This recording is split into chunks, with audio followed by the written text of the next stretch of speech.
Hi, I'm Martin, and this is John Church. Today, we're going to be talking about a new way to monitor and then predict cyanotoxin issues at water treatment plants, based on the work that John's been doing alongside Kapiti District Council. Kapiti District Council needed a way to predict when cyanobacteria and algae in the river are entering the plant and changing the water quality. We worked closely with Lutra to come up with a sampling plan and set up and maintain our spectros so we could start looking for some indicators.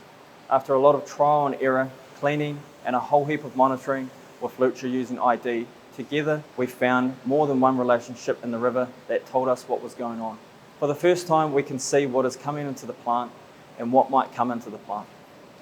It's needed because recently summer isn't the only time algae and cyanobacteria grow. The tools let us better predict the risk to plant operation and when we need to go and inspect the river. To help us set dosing, we get an indication of the taste and odour in the river, and the system automatically increases dose when it detects detachment. Without walking up and down the river, we can see most issues, worry less, and save money. It has been great working with the Lutra team, and this tool should help make our water even safer. So John, I know you've been working on this project for a little while now. Can you tell me why this is important? Well, it's important primarily for a health perspective, and secondly for managing taste and odour, and thirdly because it affects plant operation. But really what all of these things mean is it costs a lot of money and time and effort to be able to work out whether there is a risk of cyanobacteria and algae to a plant, whether it's a health, taste and odour or an operational risk. So it's very important that a council or a regional council balances the amount of effort that they spend understanding this kind of stuff against the understanding that they get.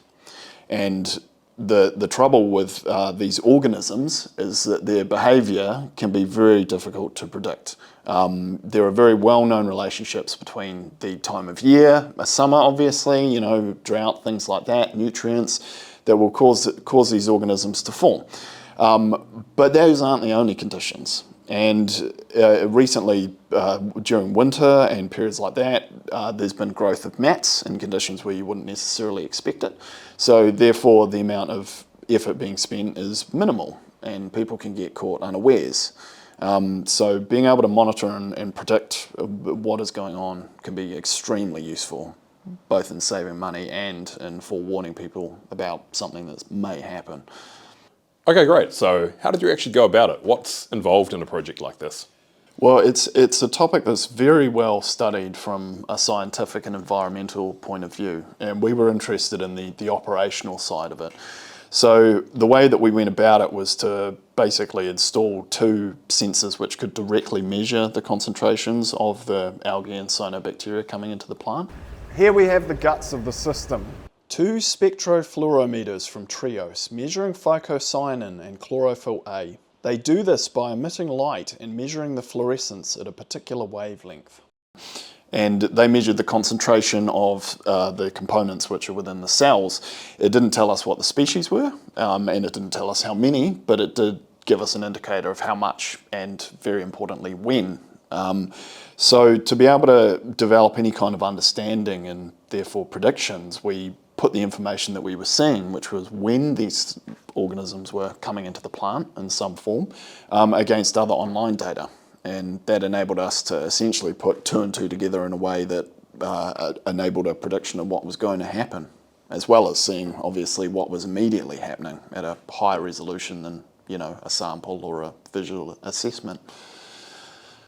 Excellent. And pulling that all together, and did you get the results out of this that you expected? What did they look like? We got the results that we hoped for in regards to being able to deal with the immediate risk. That's the health risk where large amounts of this come into the plant for whatever reason, and we could tell when that was happening. And in this specific case, it happened to be during rainfall conditions. The results that we didn't expect was essentially like how much rain would cause it to happen, and if there was back-to-back rainfall events and things like that, there were differences between them. And we also began to get a pattern emerging between the entrance of this stuff into the plant and other parameters where we could almost infer what was happening upstream. And that also enabled us to essentially guesstimate how much algal and cyanobacteria were growing upstream of the plant. So quite a powerful tool to basically supplement people going up and looking upstream and making decisions around, how much carbon to dose and things like that. And is this something you can just plug in at any water treatment plant? How does it work? It's something that with an understanding of how a water source essentially reacts in certain conditions, be it drought conditions, the potential to form algae and cyanobacterial mats or floating planktonic algae in a water source, whether things like the weather affects it, etc. Essentially what it comes down to is being able to put the relevant information together.